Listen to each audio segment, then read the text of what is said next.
हरिवंशलाई चाहिँ धेरै धेरै धन्यवाद दिन चाहन्छु। उसको सहयोग, उसले मलाई 46 वर्षसम्म सहेको छ।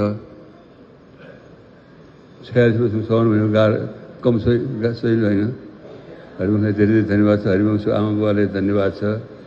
मेरो आमा बुवालाई पनि धन्यवाद छ। छोराबुहारी छोराछोरीहरू सबैलाई धन्यवाद छ। सबैले मलाई साथ दिएको छ। मलाई के भन्नु छैन। यो फिल्म नरेश भाइलाई पनि धन्यवाद छ। आनीलाई धन्यवाद छ। फिल्म राम्रो बनोस्। के होला मलाई त कस्तो हुन्छ नि मलाई थाहा छैन, अन्दाज छैन। मैले स्क्रिप्ट पनि हेरेको छैन, मलाई के थाहै छैन। अब फिल्म बनेपछि राम्रो थाहा हुन्छ। राम्रो बनोस्। अरू केही भन्नु छैन। सबैलाई धन्यवाद छ। हाम्रो महेश त्रिपाठी भाइले राम्रो गर्छ भन्ने मलाई विश्वास छ।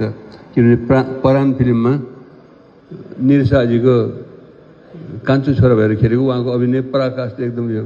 अस्ति मेरो पुरानो ब्ल्याक एन्ड व्हाइट फोटो र उहाँको ब्ल्याक एन्ड व्हाइट फोटो उस्तै छ उनीहरू। अथवा मलाई कस्तो मिलेको छैन। मिलन भाइले उहाँले छान्नुभयो, त्यसलाई धन्यवाद छ। अब केले राम्रो अभिनय गर्छन्, सबै राम्रो छ। अब राजाराम किरण केसीको त पुरै भएन। महसुदारको अभिन्न अङ्गहरू उहाँले राम्रै गर्छ होला। सायद किरण केसीकै रोल खेल्ने होला। राजारामले राजारामकै रोल खेल्ने होला। के उल्टो गरिदिने यो मैले भने राजारामको रोल किरण केसीले खेल्ने, किरण केसीले राजाराम गोलमा गन्दा गर्नुहुन्छ।